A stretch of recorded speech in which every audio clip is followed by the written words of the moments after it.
I clicked. We are live. Hi, Jeremiah. Welcome to Venture with Grace. Hi, how do I sound? Good? You sound amazing. To start the show, I would love for the audience to get to know you a little bit more. You Sure. started your career in marketing and you have worked at various different companies. You founded your own company before you become an angel investor and then founded Llama Lounge. Now you're the GP of Blitzscaling Ventures. Maybe we could start with like what are some core lessons that you learned early on in your career, kind of shaped you into who you are today? Thanks. So I've been here in Silicon Valley for 27 years, and I went to local colleges, and I have a marketing degree. I worked in Santa Clara at big tech companies, and then I was hired to be an industry analyst to do forecasting tech trends.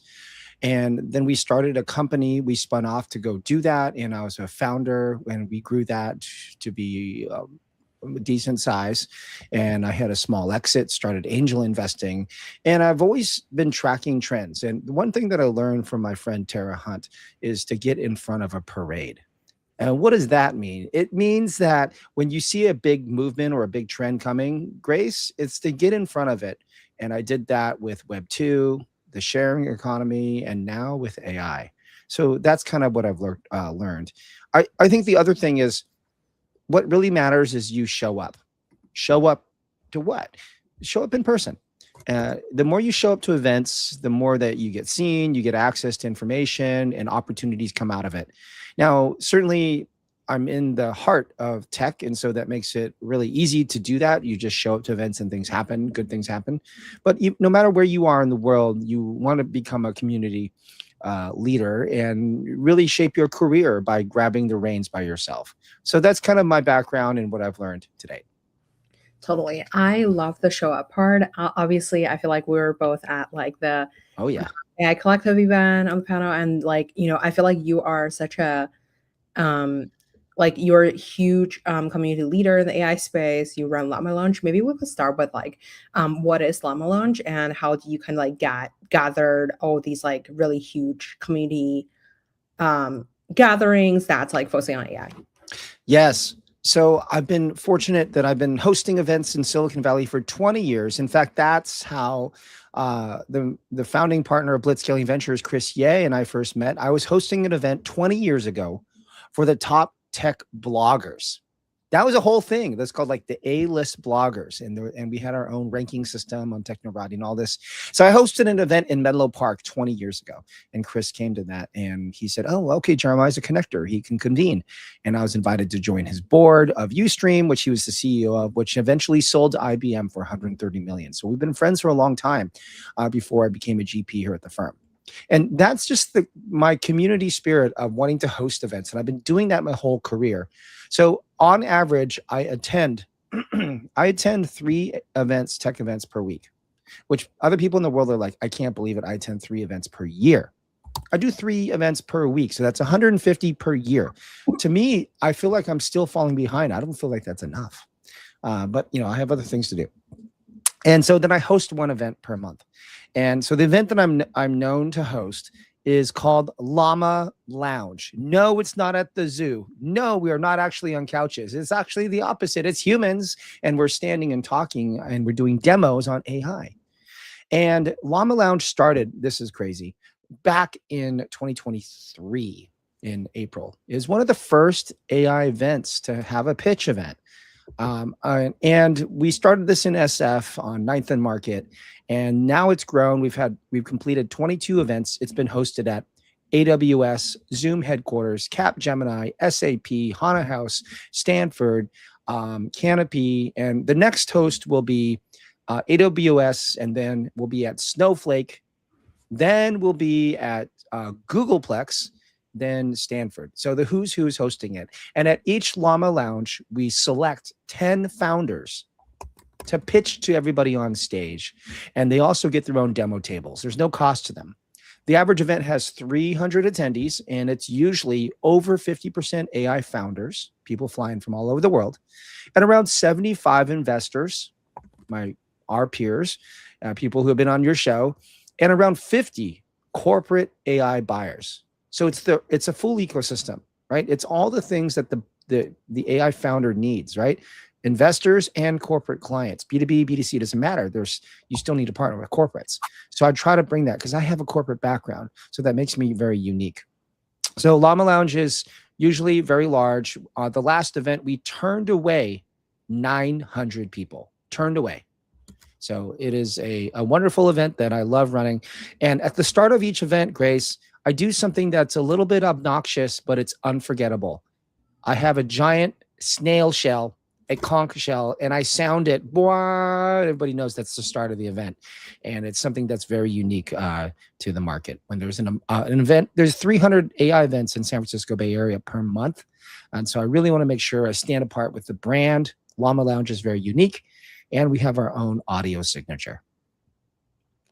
I love that. By the way, I want to shout out to people who comments. Hi, Goof Girl 5211. Oh, Love the name.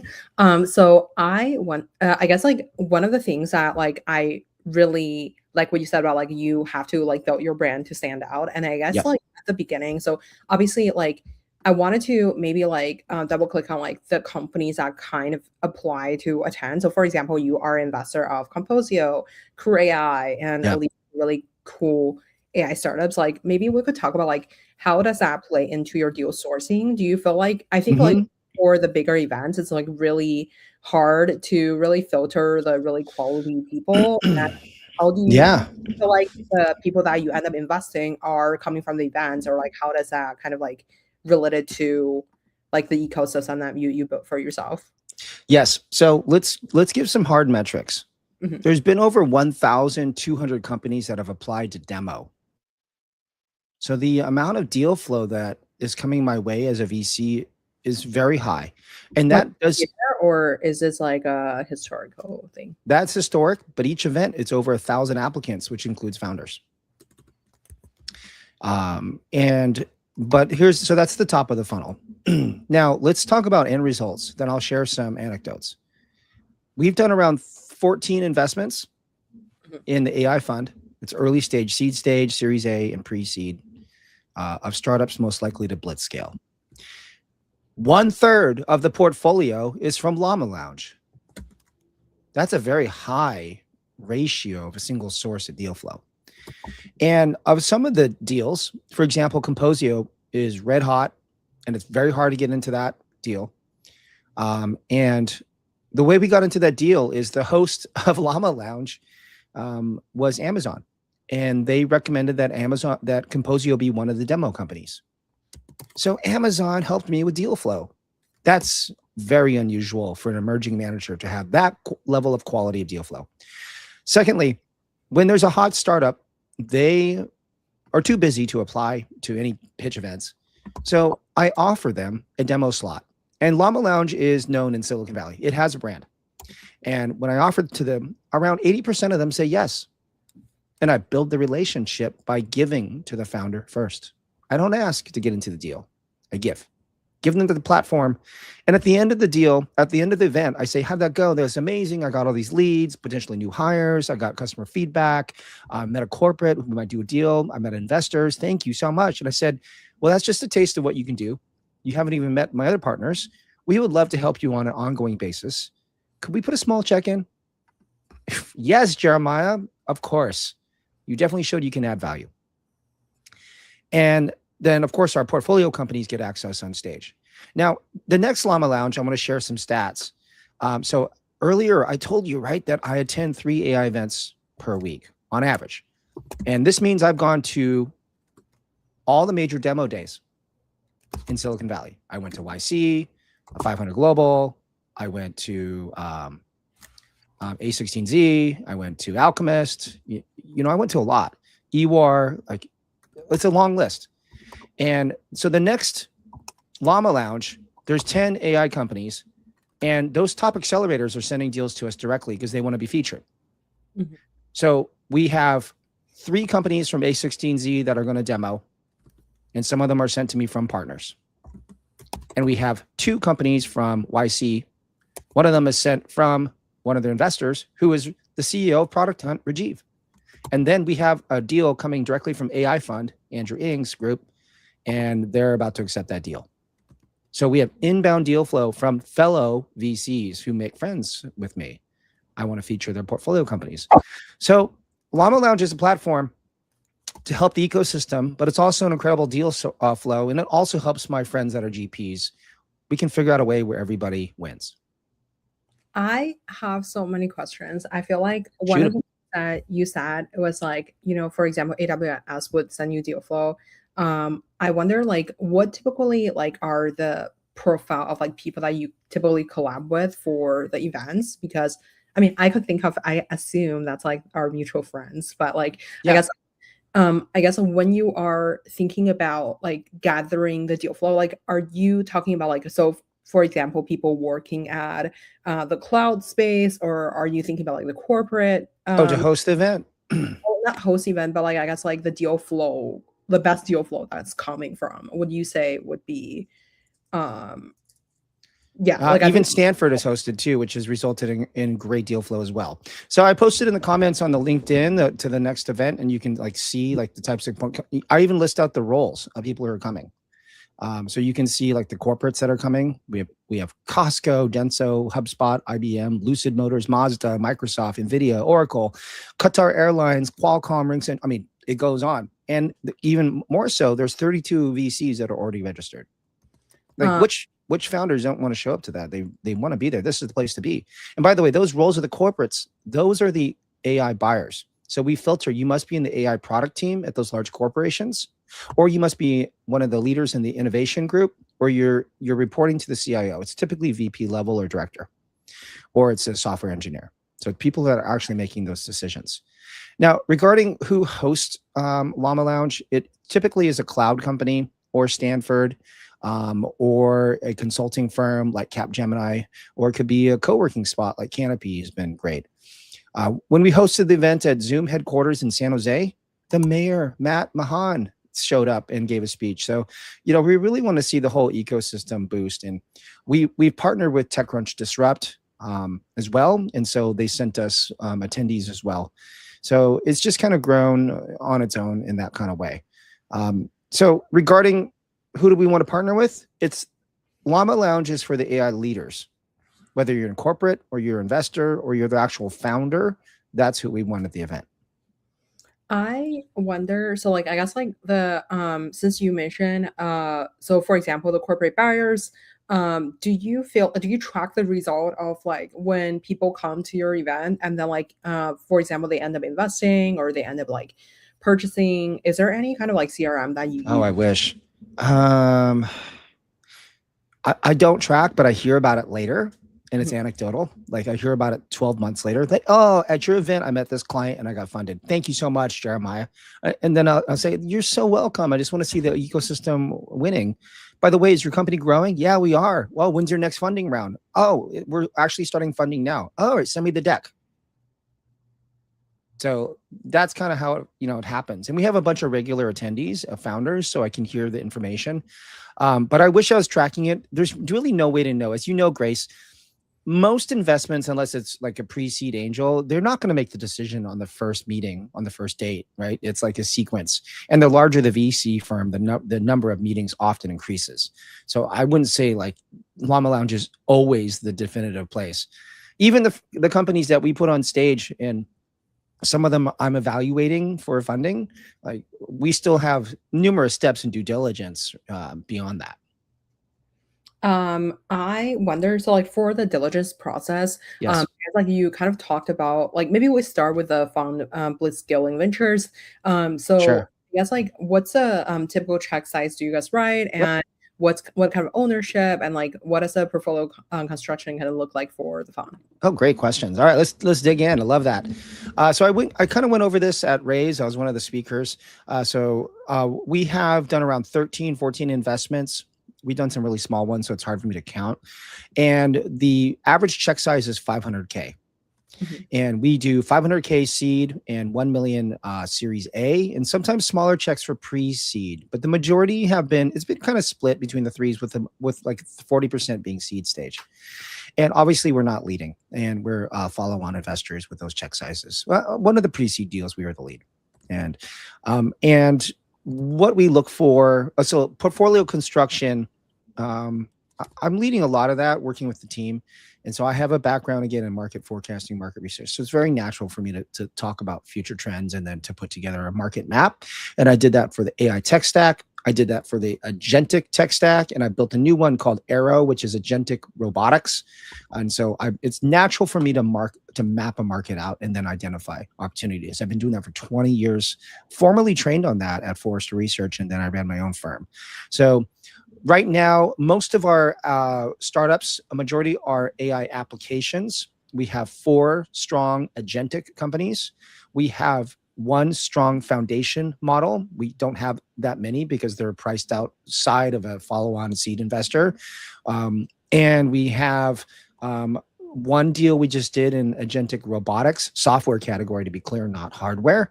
And we have a handful of vertical specific, like in the supply chain space, 1 in the medical space that Reid Hoffman is a co-founder of. And so it's typically at app layer. We're not investing in infra. We are not really investing too much in the middleware unless it's agentic horizontal. So that's the construction there of the portfolio. You had another question? Can you remind me?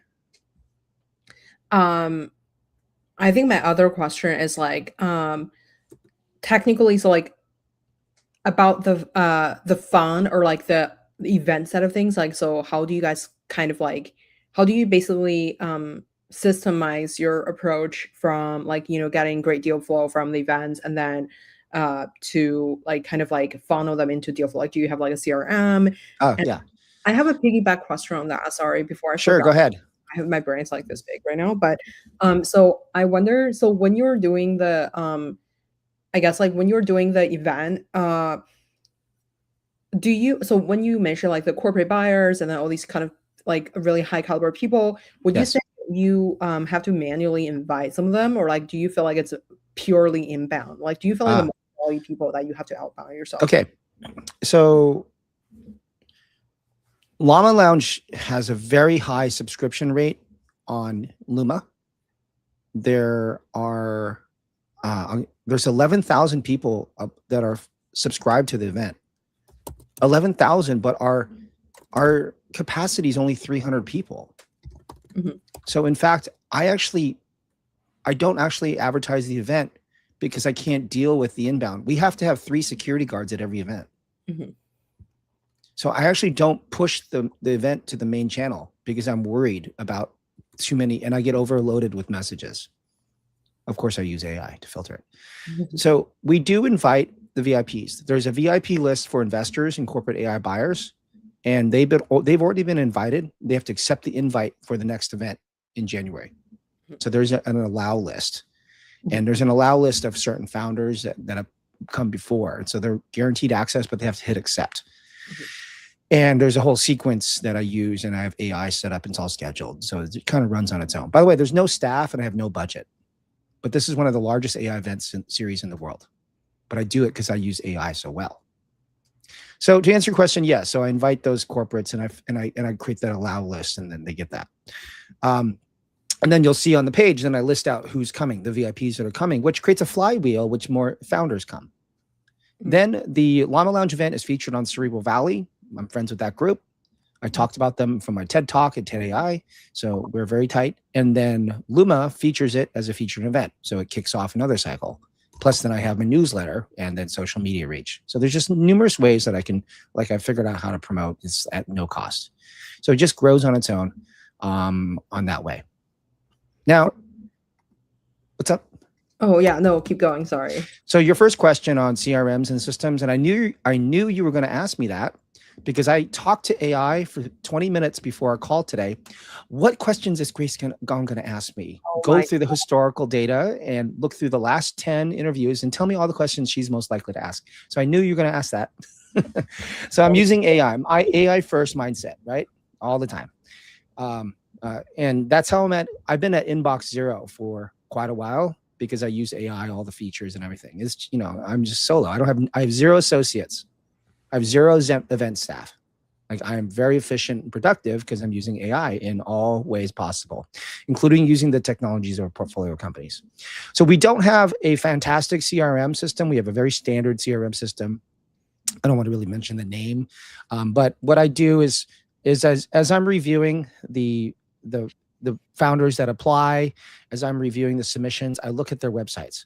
And it's kind of funny because when I greet people at the front door at Llama Lounge, I try to be there in the front.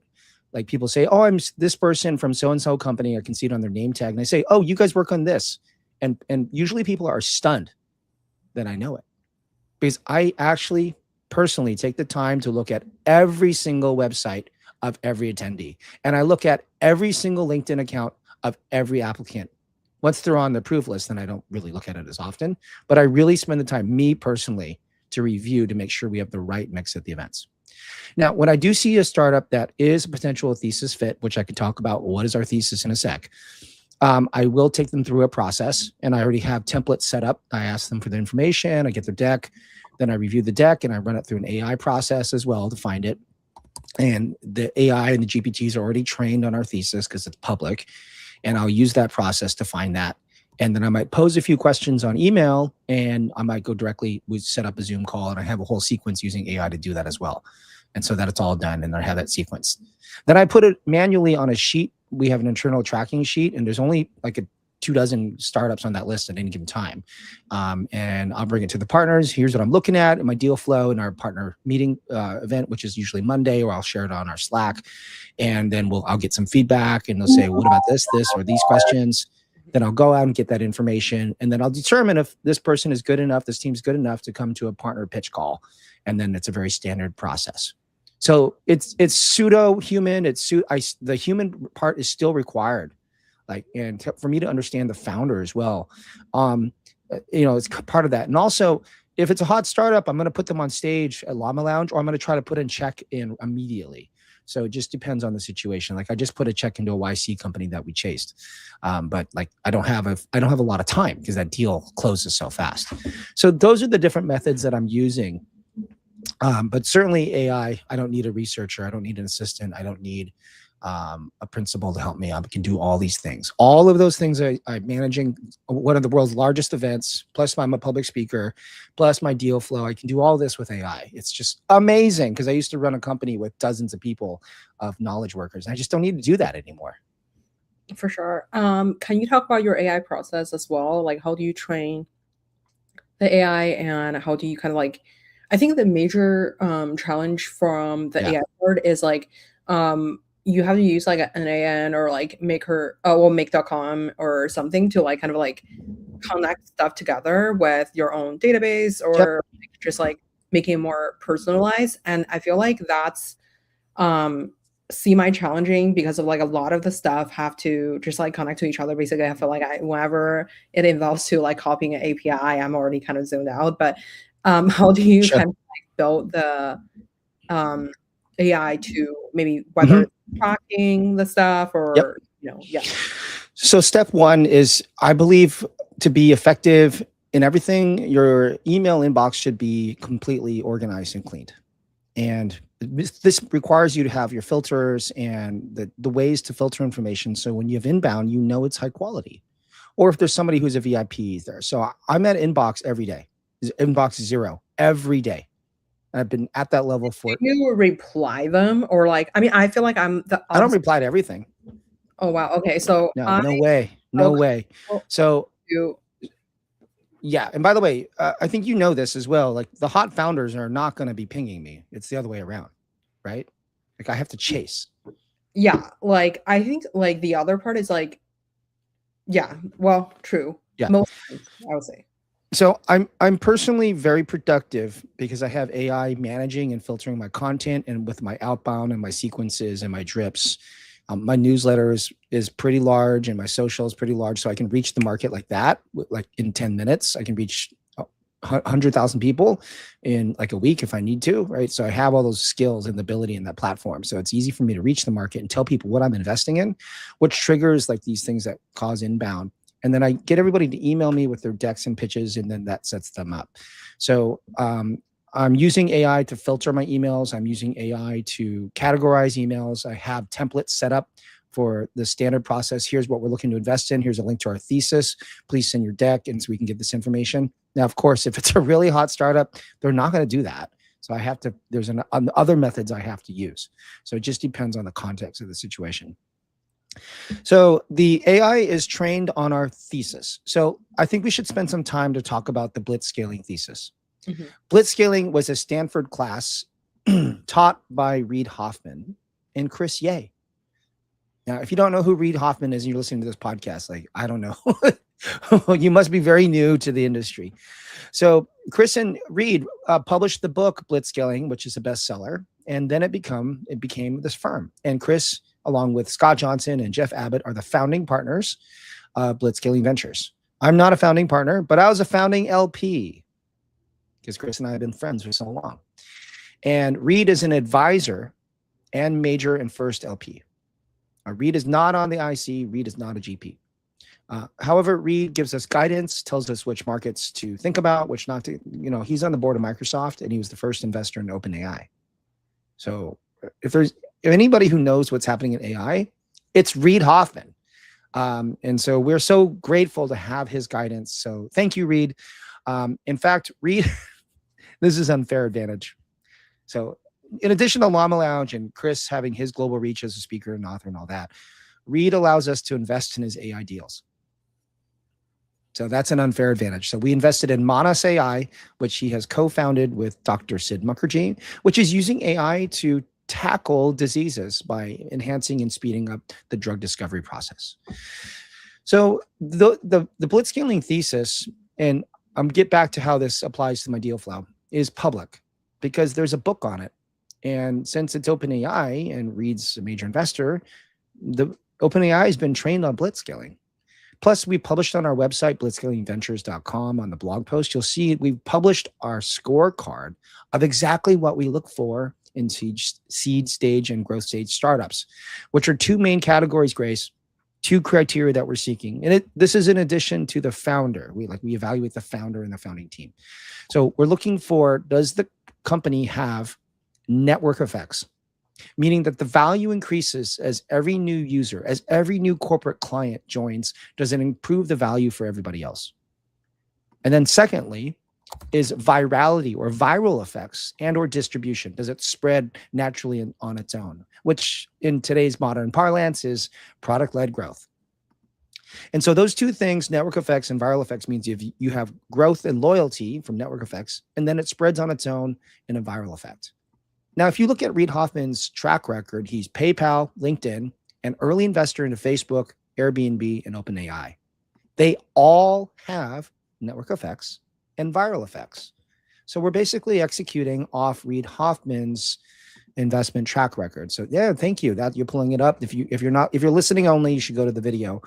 And so you can see we score those very high, those two things, plus the standard things of product market fit and TAM, SOM, and then gross margins of different things. Plus we have a separate scorecard just for the founder, which is kind of secret sauce at this time because it varies on the situation. So that's what we look for.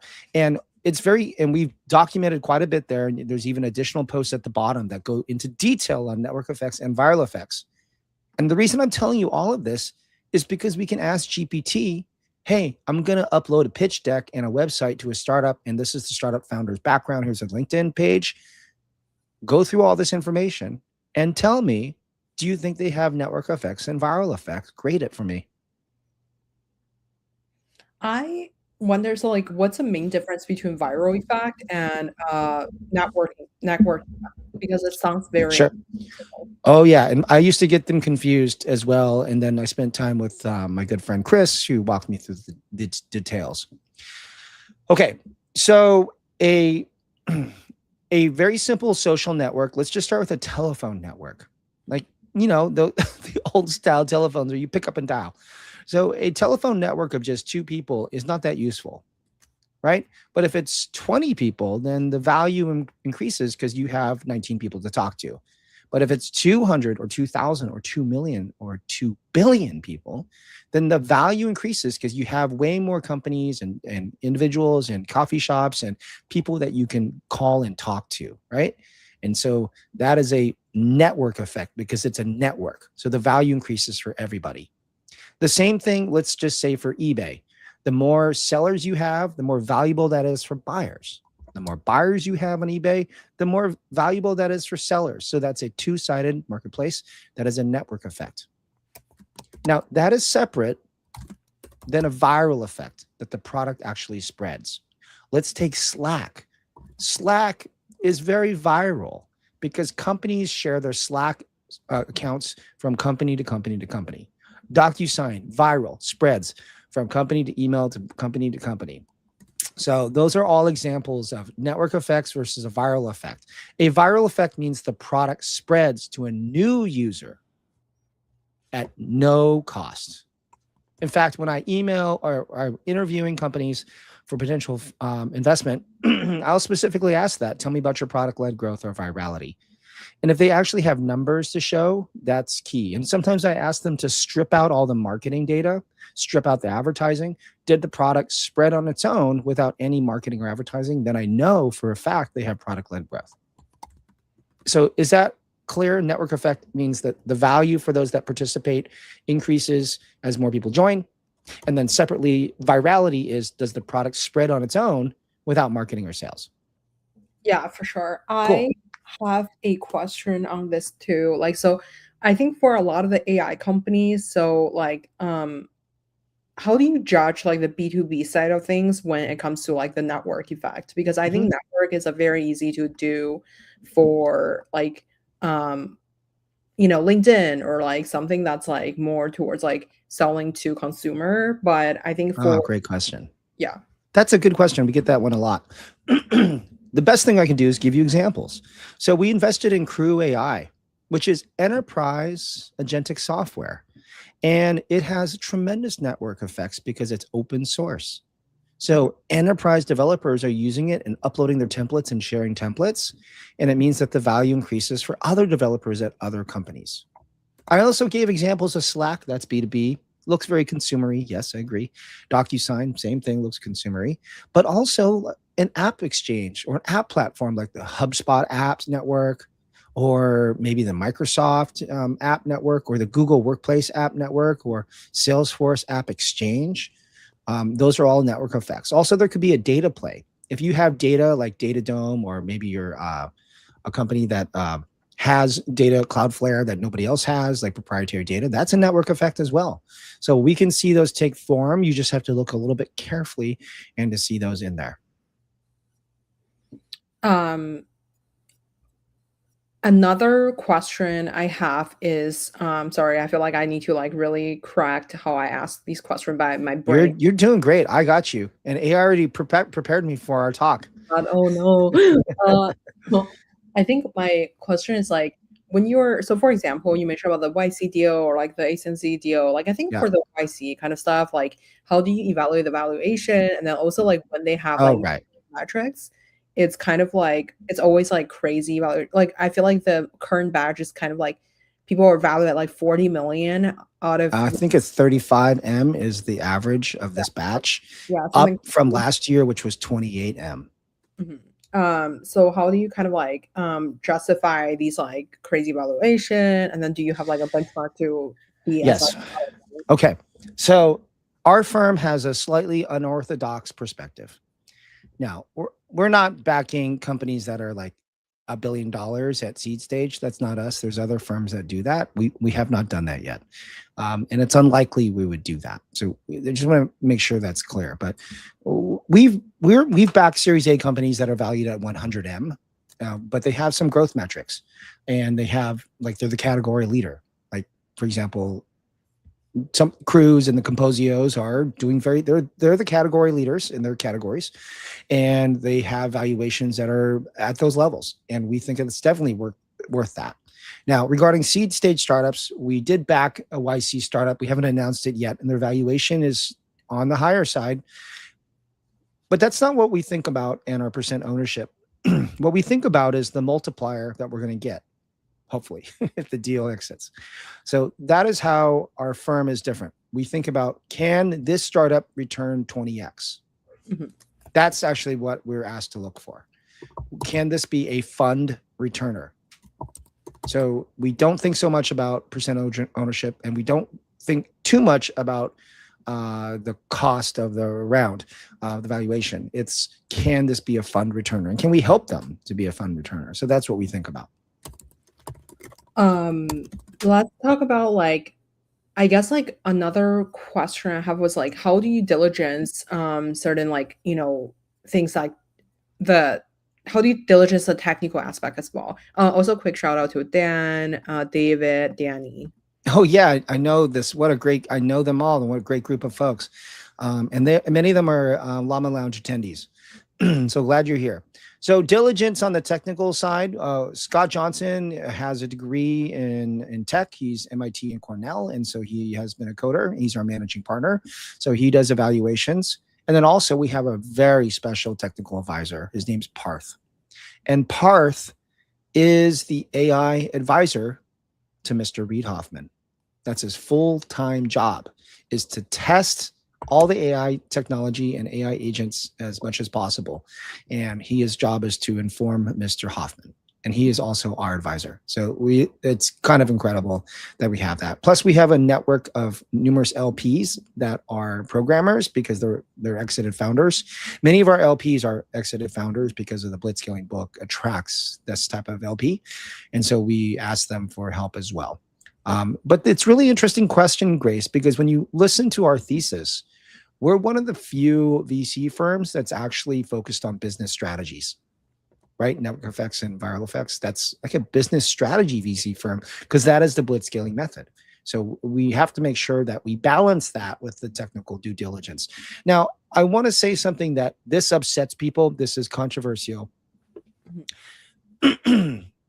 Technical moats only last a few months. Mm-hmm. Your business strategy of network effects and viral effects are just as important, if not more important. Because if you can get the whole market on board and you have network effects that are not going to leave you, and your product spreads with low marketing and sales and ads, then you're going to win that market. And then you could replicate the technical abilities of somebody else pretty fast. So that's a key thing that we think about. And let's be clear that this is a crowded market, AI. There's 42,000 AI projects, 42,000. The barrier to entry is non-existent. Mm-hmm. Even if you say, I have proprietary data, okay, that's cool. I'll give you half a point, not even full point, because with synthetic data, you can make up for the rest of it. So it's important when you're evaluating a startup, it's the team, it's the technical capability, but also the business strategy, network effects, and viral effects. You have to have all four. Mm. I guess, like, can you talk about the evaluation process? So, for example, let's call it like I'm just using the YC company as an example. But so when, by the way, I have so many questions on the content creation side as well. I want to touch upon that as well, because you have like a huge following on all these different platforms. And I want to touch upon like, what's your thought on these like bots that writes your LinkedIn content that not me. So no way. My content is written by me, but AI does grammar check and edit in my voice. So all my posts and all my blog posts and all my newsletters, that is Jeremiah Owyang. That is me. That's my voice. And everybody knows it. And if you look at my blog posts, by the way, I'm one of the first bloggers ever. Mm-hmm. If you look back at my content 20 years ago, you'll see it's the same voice. It's really me. And when I'm on stage, I speak around 50 times a year, about once a week. Like, you'll hear the same voice out of my, like, I know what I'm saying, and my blog posts match that. So I don't think, if you're not able to write, then I can understand why you would do that. But this is my point of view. I'm not going to outsource that. That is my core capability of seeing trends and forecasting what's going to happen. I'm not going to outsource. And AI can't frankly do that. Okay, so back to your other question on our due diligence process. So our top of funnel for an emerging firm is very large.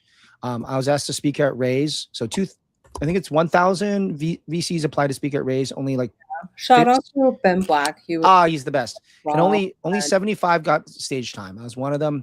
And I talked with Ben, and he said, "Yeah, I think you have one of the highest deal flows as an emerging manager." And I think I am top 10.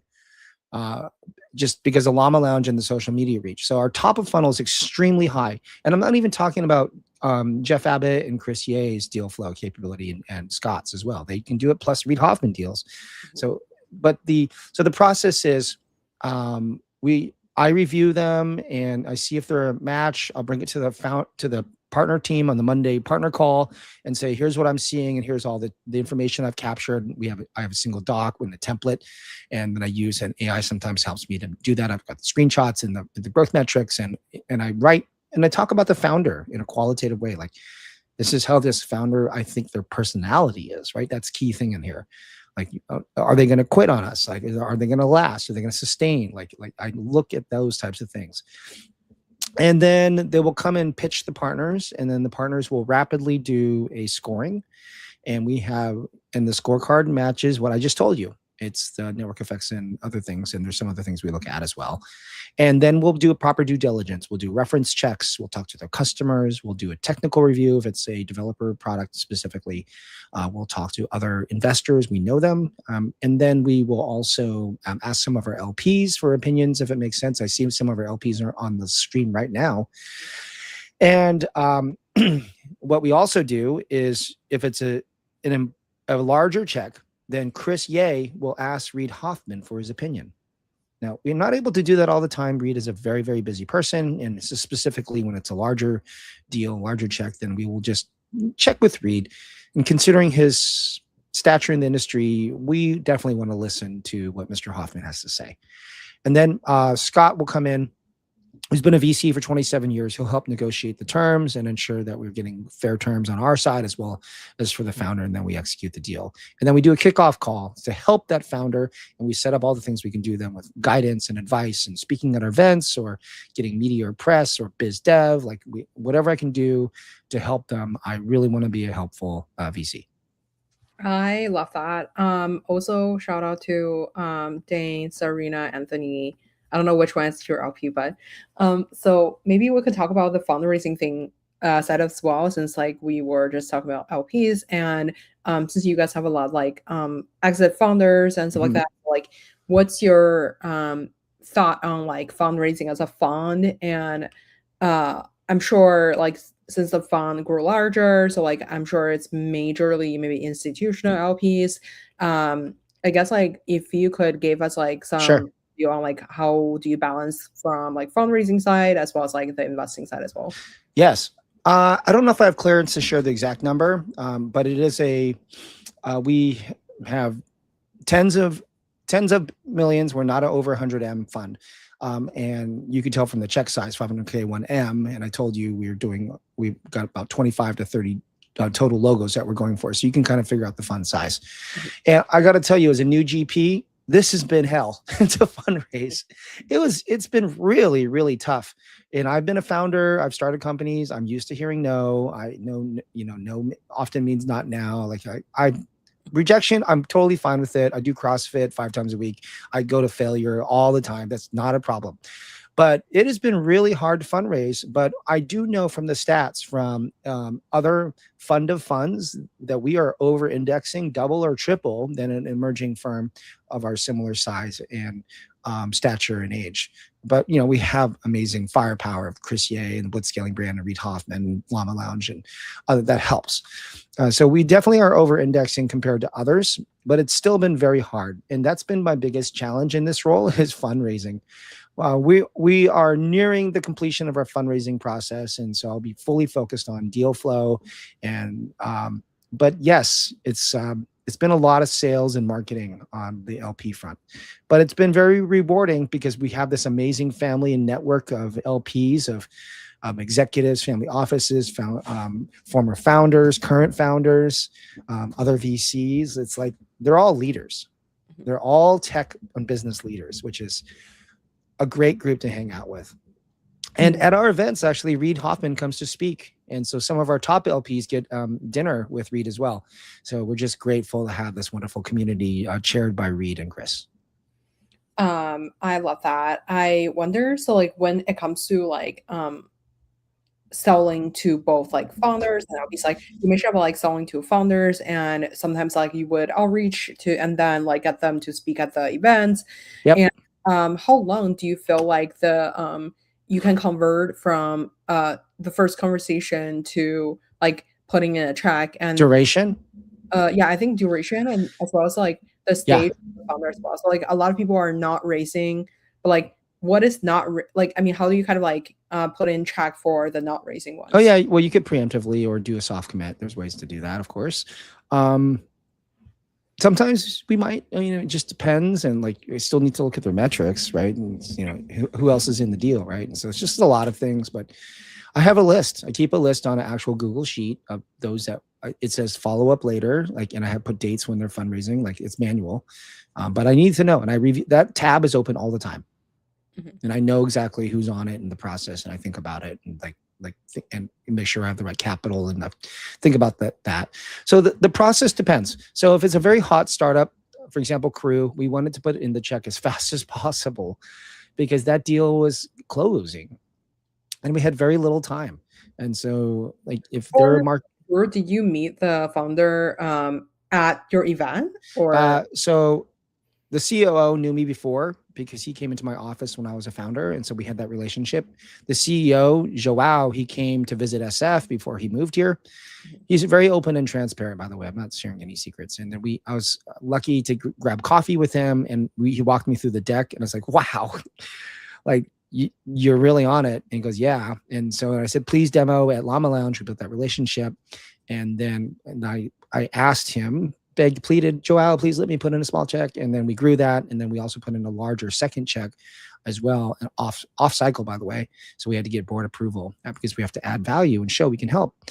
And so that relationship has continued to grow over 1.5 years.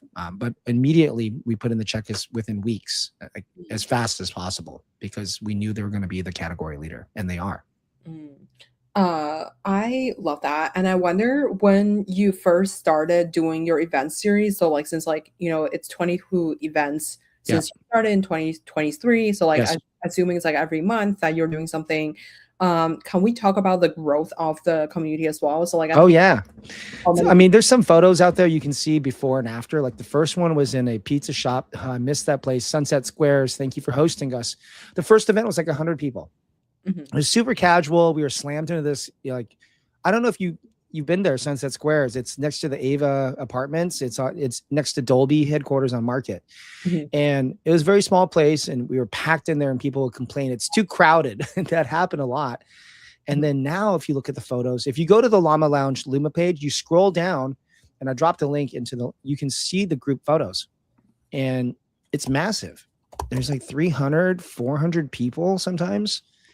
And there's, CEOs are there of like giant tech companies and corporate executives and famous founders. And it's just massive. And I think the first event we had 300 people register, and now the Llama Lounge registration is 11,000 people subscribed.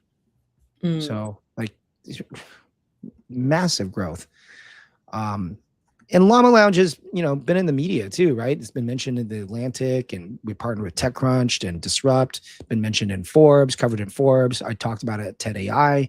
It's been mentioned in Adweek. It's like it has brand appeal. It's just amazing. With zero budget, zero staff, it just kind of happened on its own, and I've been wonderfully lucky to help champion that. I have like another question on this, which is hit it. I'm curious, like, when do you do like a CRM of like, do you invite everybody each time, or like do people apply? So like, yes, it's mixed. So Llama Lounge 22, or sorry, Llama Lounge 22, which is January 22nd at AWS and SF, and you're invited, of course. You're always on the VIP list. You are the best. You're always on the VIP list. And there's an allow list, and I keep that list, and I already sent the invite to them. And that invite list went to a couple hundred people, but they don't always see it because there's too many messages from Luma. So over 1,000 people were invited. 388 have accepted that invite. So honestly, it's like 1/3 acceptance rate. So I have to have a sequence so they can see it. And then now that event is listed on Cerebral Valley, and I put it on Slack channels out there, and the word's spreading, and I'll spread it on social. Organically, people are applying, and I have a filter set up, and so here's how you get in. You have to be a founder. We look, do you have a real website? And does your LinkedIn say you're a founder or you're in stealth? Like, that's the requirement. We need to know you're a real founder. VC, it's very obvious if you're a VC or not. Like, you can't really hide that. Like, it's public. And if you're a corporate executive leading AI, you're a buyer, then we look at your LinkedIn and then we see that. And then if you accepted this event, then you're on the green list, the allowed list for the future events. So that's how it works. I have another question, and then we'll wrap like in like 1 minute or so. Cool. So for the event, like since you mentioned that you also have like no staff, and like is that like why don't you hire someone who's like executive assistant, or like how do you kind of like execute on top of this? And then also for the volunteers, like do you, and for like I think organizing an event, it's like really hard actually, like so there's like logistical stuff. It's not hard, but it's like a very tedious, like you have to like manually do a lot of stuff. How do you kind of like make sure that, do you have a checklist, and then like Yeah, I do. by choice that you don't need like assistant or something? Hopefully you've kind of figured out I'm pretty organized and productive. Yeah, I feel like you sounds like a AI tool guru. So I have a checklist. So I am so thankful and grateful I get to partner with the world's largest tech companies like Zoom and AWS and Google, and then universities like Stanford. And they are so gracious to our community of AI leaders that they do most of the work of logistics for us. And, companies like SAP have been fantastic. And they host it because the event is at their house. The event is at their event centers. Mm-hmm. And so they help with the logistics and the catering and the AV. In exchange, if you notice at each of the events, their logos on the event, their logos on the group photo, they're thanked. They get stage time. I start the event with the conch shell. Then I hand the mic to them so they address the crowd. And they also get a demo table where they can show off their AI technology. By the way, conferences ask them to sponsor for $100,000. I do not charge them a sponsorship fee, but I ask them to run all the event logistics. Mm. So it's a partnership, and I'm so grateful for these amazing companies to partner with us. And Snowflake will be next as well. So just so grateful for these partnerships, and that's how I'm able to make it scale. So that's, I figured out how to use a community, a network effect. Now, on occasion, we do have volunteers to help with the front desk, but in most cases, the corporation has security guards and a registration team to manage that. I love that. Okay, so I want to be mindful of time. I know that you probably have a hard stop. Maybe we do a fire round. Let's go. What's your favorite book? Super Intelligence by Nick Bostrom. Who would you invite to your dinner party? To my dinner party? Oh, I don't know. The AI leaders from all the tech foundation models, and the top AI scientists from those models as well. How do you attract them? Like I don't know. I don't know if they would show. I guess I would need our dear advisor Reid Hoffman to chair that dinner. Yeah. Who made the biggest impact in your career? Gosh, there's been a lot of people. I can't give credit to one person. My former business partner, Charlene Lee, has been fantastic. She hired me at Forrester and then invited me to be a co-founder at Altimeter Group. Thank you, Charlene. And then I'm going to give credit to Chris Ye, who gave me the opportunity to be a GP here at his firm. So thank you, Chris. And both of them are brilliant. So I want to thank them both. Where can we find you outside of work? Me, CrossFit, lifting weights, bench pressing, and mountain biking. Very, very serious about my fitness. Love that. Sounds super Silicon Valley. You missed part. Yeah, or right here. I'm in my Airstream right now. This is where I work. Yeah, I just want to say I feel like your studio is fantastic. Obviously, when you sent me the press article, I was like, wow, what is this? But this is like such a cute setup though. Thanks. Amazing. Jeremiah, thank you so much for coming on the show today. It's so nice to spend time with you. I've been looking forward to being on your show. This is the premiere show. That means I've made it as a VC. If I can be on your show, and you knew I chased you down. I said, Grace, please let me on your show. Thank you for having me. I invited you, so you're too kind. Yeah. Thank you. Happy holidays, happy New Year, and I'll see you at some Silicon Valley events. Thank you. So I will come on January 22nd. I will try Great. to I can't wait to see you. But thank you. Appreciate Thank it. you. Thank you so much, Jeremiah.